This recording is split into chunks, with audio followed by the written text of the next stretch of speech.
ಹೇಗೂ ಎಕ್ಸಾಮ್ ಮುಗಿತ್ತು ಅನ್ನೋ ಖುಷಿಗೆ ಬೇಗ ಎದ್ದು ಪಂಕಾಗ್ ರೆಡಿ ಆದೆ. ಗುರುವಾರ ಅಂದ್ರೆ ನಮ್ಮ ಮನೇಲಿ ತಿಂಡಿಗೆ ಅವಲಕ್ಕಿ. ಅಮ್ಮ ಬೇಗ ತಿನ್ನು ಇಲ್ಲ ಬಿಟ್ಬಿಟ್ಟು ಹೋಗ್ತೀನಿ ಅಂದಿದ್ದಕ್ಕೆ ಹೆಂಗ್ ಸಿಗುತ್ತೆ ಹೆಂಗೆ ಬಾಯಿಗೆ ತುರ್ಕೊಂಡ್ ತಿಂತಾ ಇದೀನಿ. ಮೇಲೆ ನಾನು ಮತ್ತೆ ಅಪ್ಪ ಹಣ್ಣೆಲ್ಲ ತಗೊಂಡು ರಾಘವೇಂದ್ರ ಸ್ವಾಮಿ ಮಠಕ್ ಹೋದ್ವಿ. ಬರೀ ಗುರುವಾರ ಮಠಕ್ ಹೋಗೋದಂತೂ ಫಿಕ್ಸ್. ಜೊತೆಗೆ ಈ ಹಸುಗಳಿಗೆ ಬನ್ನು ಬಾಳೆಹಣ್ಣು ಪ್ರತಿ ವಾರನು ತಗೊಂಡೋಗಿ ಕೊಡ್ತೀವಿ. ಜೊತೆಗೆ ಇವತ್ತು ನಮ್ ಬಾಸ್ ಮೂವಿ ಬೇರೆ ರಿಲೀಸ್ ಆಗ್ತಿದೆ. ಅದಕ್ಕೆ ಸ್ವಲ್ಪ ಎಕ್ಸ್ಟ್ರಾ ಬೇಡ್ಕೊಳ್ಳೋಣ ಅಂತ ನಮ್ಮಪ್ಪ ಸ್ಪೆಷಲ್ ಆಗಿ ಪಂಚೆ ಎಲ್ಲ ಉಡ್ಕೊಂಡ್ ಬಂದ್ಬಿಟ್ಟಿದ್ದಾರೆ. ಏನೋ ಡ್ರಾಯಿಂಗ್ ಮಾಡಿ ಇಟ್ಟಿದ್ರು, ಯಾರು ಅಂತ ಕೇಳಿದ್ರೆ ನೀನೇ ಅನ್ಬಿಡೋದಾ?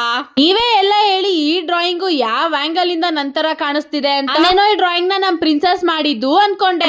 ಅಲ್ಲ, ಈ ಡ್ರಾಯಿಂಗ್ ನ ಮಾಡಿರೋದು ನಮ್ ವಜ್ರ ಮುನಿ ಮೋಹನ ಅಂದ್ರೆ ನಮ್ಮಪ್ಪ.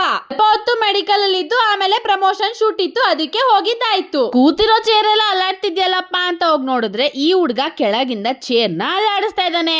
ಊಟ ಎಲ್ಲ ಮುಗಿಸ್ಕೊಂಡ್ ಬಂದು ಮನೇಲಿ ಬಿಸಿ ಬಿಸಿ ಜೊತೆ ನೆಲ್ಲಿಕಾಯಿ ಸಿಕ್ಬಿಡ್ತು. ಎಷ್ಟು ಚೆನ್ನಾಗಿತ್ತು ಗೊತ್ತಾ? ಮಾಡಕ್ಕಂತೂ ಏನು ಕೆಲಸ ಇಲ್ಲ, ಅದಕ್ಕೆ ಮಧ್ಯಾಹ್ನ ಊಟ ಮಾಡಿ ಮಲ್ಕೊಂಡ್ಬಿಟ್ಟೆ. ಸಂಜೆ 6 ಗಂಟೆಗೆ ಎದ್ದೆ. ನಮ್ ಪ್ರಿನ್ಸೆಸ್ ನ ಟ್ಯೂಷನ್ ಬಿಡಕ್ಕೆ ಹೋದೆ. ಈ ನನ್ ಮಗನ್ಗೆ ಕಾಲ್ ಎಟಕ್ಸ್ದೇ ಇದ್ರು ಓಡ್ಸೋ ಶೋಕಿ ಮಾತ್ರ ಬಿಡಲ್ಲ. ಇನ್ನು ಬಾಸ್ ಅಭಿಮಾನಿಯಾಗಿ ಫಸ್ಟ್ ಡೇನೆ ಮೂವಿನ ನೋಡದೆ ಇರಕ್ಕಾಗತ್ತಾ?